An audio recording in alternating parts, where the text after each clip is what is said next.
Hello guys, welcome back to another video here on The Gay Wizard.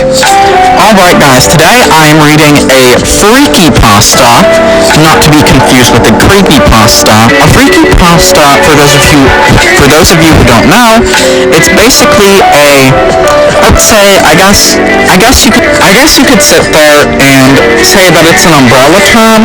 It's kind of a subcategory under creepy pastas, but freaky pastas have more of a sexual twist on things, so I'm just gonna kind of put a trigger warning and say, please be over 21 if you're going to proceed with watching this video. Alright guys, this freaky pasta was submitted by an anonymous source, so this is actually not an original freaky pasta. This is one that someone submitted to me, and they wanted to keep their identity private and anonymous, and so they have titled this the Layaway Freaky Pasta. So, without further ado, let's just get started.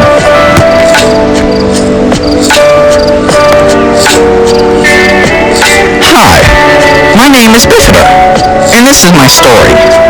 It had been 6 months since my girlfriend, Layaway, had started her career on OnlyFans, and everything was going so far so good. Business had been booming, and we were even able to get a job here, and then we hung out with a tickling kink website. This is your second warning. Please make sure you're in the 21 or over crowd. So once Layaway started modeling for this tickling kink website, things started to go south. The website that we were working for was having both of us be featured in the videos. Basically, the website gave us a filmographer code, and then she said, and I farted, named, well, let's just call him Sam Toothpick. Sam would come and film me tickling Layaway's feet and ribs. And let me just say, I was a little unsure about this at first. You know, filming this intimate moment with the love of my life. But I really like feet, and she really liked making money. So we decided that it was for the best. The only problem with our tickling gig was that Sam Toothpick gave me a little bit of a bad vibe. Something seemed off. He seemed way too interested in Layaway. We had been doing weekly video shoots with him for about something like we sat there and did it for about 2 months. Before things really started to get weird. In that 2-month period, I picked up on some of his creepy habits. He was always sitting there and taking pictures of Layaway on his personal device while filming the videos on the work camera. I wasn't going to sit there and, confront him, as I didn't want to lose our gig, and Layaway seemed to be loving it. We were making $10 every week, so I really didn't want to lose that income. Another thing I noticed was that he was always trying to convince Layaway to go on a workation trip with him. What bothered me about this scheme was that I wasn't invited, nor in the picture when it came to the workation trip. Basically, he would tell us that he could get to know Layaway better and do some fun photo and video shoots with her to help launch her career on the tickling website. I was pretty upset because I was her tickler, not Sam Toothpick, so why wouldn't I be invited to the workation? Seriously! Layaway had turned down his offer to go on the workcation because I convinced her that it wasn't in her best interest. I told her that I know Sam wouldn't be as good as a tickler as me because I knew how to slowly tease and then rapidly tickle, making her experiments exhilarating, something that I know Sam could never do to Layaway. As I previously mentioned, after 2 months is when stuff started to get really messed up. Sam Toothpick came over for a shoot, but this time he specifically told me that the higher-ups decided our videos weren't doing well on the website because I was in the videos, making Layaway seem taken and therefore not attractive to the other men, and also because I'm ugly and annoying. I was very upset that I was being cut from the shoots, but from now on, I figured I could at least watch. But when I sat there trying to watch to observe that week's video shoot, but Sam asked me to leave. I refused, but well, I sat there and refused, but then I decided that we needed the extra money, because we were making $10 every week, and we were trying to move out of our grandfather's attic. After that, I pretty much sat there and wasn't involved in Layaway's career anymore. I got a job as a DoorDasher driver to make ends meet. Layaway didn't know that I became a DoorDasher driver because I wanted to sit there and have some money for myself that I didn't have to sit there and share with her. So while I was sitting there, I told her I was going out with friends or running errands, and she never asked any follow-up questions or really cared. One day while I was DoorDashing driving, I got an order from a familiar address on Main Street. That's my grandfather's street, I thought, where me and Layaway live in the attic. Then I looked at the order details and saw that it was a meatball marinara Subway sandwich. Layaway only ever ordered these for sexual pleasure of sorts. I sat there and got the order and drove it over to Layaway. Since I lived there, I just walked in and went up to the attic to deliver it to her. What I saw next was criminal. I sat there and noticed Layaway was missing. There was marinara sauce all over the futon where we slept each night, and I sat there and saw Sam Toothpick's clothes on the floor. I sat there and I knew what this meant. I could see it in my head exactly what happened here. Let me sit here and paint you a picture. Sam Toothpick arrives with 3 jars of ragu marinara sauce. Layaway is immediately turned on, as that is her special kink of sorts. She takes him by the hand up to our home, our attic home. She then drops him on the bed like an Arby's roast beef sandwich. She pours the marinara all over him and sits there and begins to administer oral sex upon him. I assume that they must have sat there and heard me come in, and that's why I'm gonna guess that's why they sat there, I'm guessing they sat there and then ran into the walls. I was so mad. I knew they must have been doing something sexual, but the thing that really got me was this wasn't even a filming day. At least, not that I know of. I screamed, "Where are you greasy bastards?" I heard movement in the walls of the attic and realized they were hiding in the walls. So my theory must have been correct that they sat there and got into the walls, which they got to from the little doors in the attic that led to the walls, allowing for storage space. I entered the small door and saw Layaway sucking Sam's feet. Layaway had never sucked my feet. He had never even offered. I began to sob for a moment. I broke down and I just sat there and sobbed for a few minutes. I really just sat there and I was really just sobbing. I stood up again. I felt like one of Gru's minions from Despicable Me. What I mean by that is I felt small.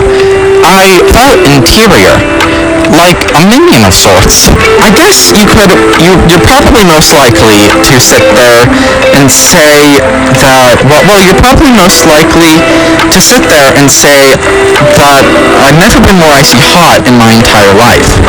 I grabbed Layaway by her greasy hair and threw her off of Sam and out of the wall.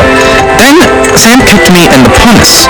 I fell with a thud and he pulled out a gun saying, "Surrender anything else," and then they weren't scared. I didn't know what was happening. I got up with my hands up since I was still at gunpoint. Layaway grabbed a brick that she ripped out of the wall. She always was freakishly strong. She then screamed, "Brick, thy boring brick." I turned around and she hit me full force with the brick in the face. The brick that struck me was blue. The last thought I remember having was, I remember sitting there having my last thought. I sat there and was thinking, wow, that brick is blue. Not unlike my favorite cartoon character's hair. Marge Simpson, of course. I collapsed. I don't know what happened after that. I woke on the attic floor 2 weeks later, and I haven't heard from Layaway and Sam Toothpick since. It's been 3 years. I don't know what to do. I miss her and can't live without here. Layaway, if you're listening to this, please come back. Alright guys, and that's the end of this freaky pasta that was submitted by Anonymous. So, now I'm going to do my review as I do after I read a creepypasta or a now freaky pasta. And I'm actually going to have to say, I'm gonna have to sit here and say that this was pretty good. I feel like when, I didn't know if I was really gonna sit here and read, freaky pastas on this channel. It just wasn't something I had really considered or thought about until I received one in my inbox. So yeah, when I was on my computer and I was sitting there, and I sat there and opened it, and it was from, an anonymous source, not gonna name their name, obviously, but I was kind of like, I guess I will read a freaky pasta, because I really hadn't considered it before it came up. It was just kind of something I hadn't really sat there and thought about. But then, I feel like this story was really something, especially for a freaky pasta. I've read a few freaky pastas. This is the first one I've really narrated. But I have read some freaky pastas on my own. They're not my favorite genre of pastas.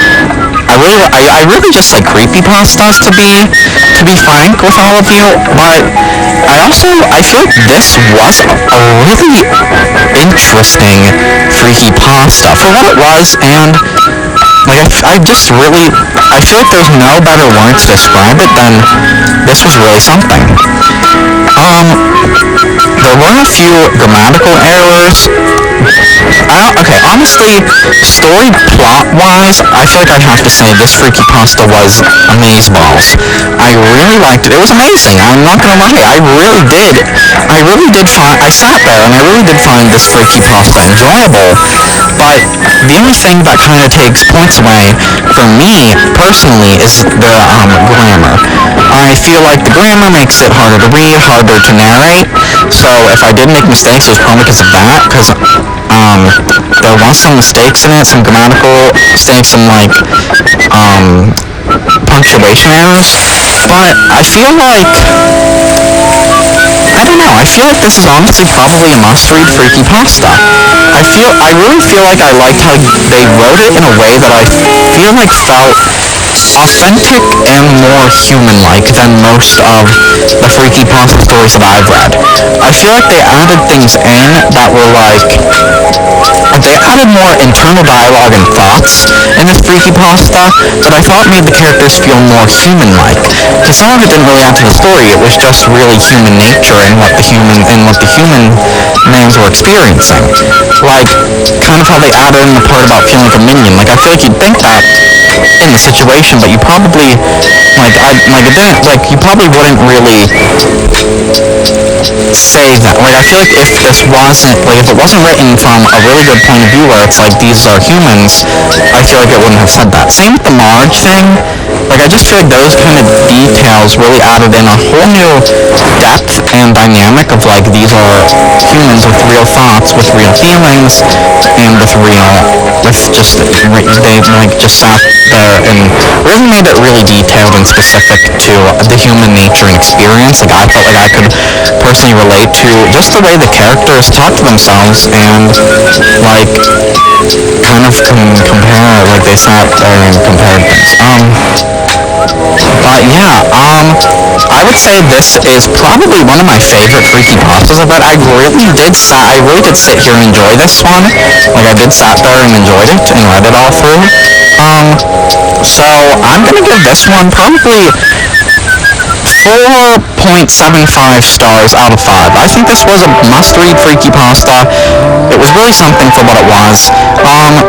And yeah, I'm pretty sure that's pretty much it for my review. Now, if you guys want to see more content, let me know in the comments what you guys want to see, what kind of videos you want to see, and feel free to submit stories to me. I can definitely read them anonymously. I can give you credit if you want, however you want to do that. But yeah, so just let me know in the comments what you guys want to see next. And I'm pretty sure that is it for this video. Leave a thumbs up, hit the follow bell, and I'm just gonna tell you guys to check out my TikTok at XX Gaming Wizard. You guys can expect to see some good content there. Mostly just previews for my YouTube videos on here, but if you want to see all the Gaming Wizard content that you can, then you can definitely check that out. It's on TikTok at XX Gaming Wizard. And without further ado, I believe that is it for this video, guys. Thanks for tuning in, and peace out from the Game Wizard! Yeah.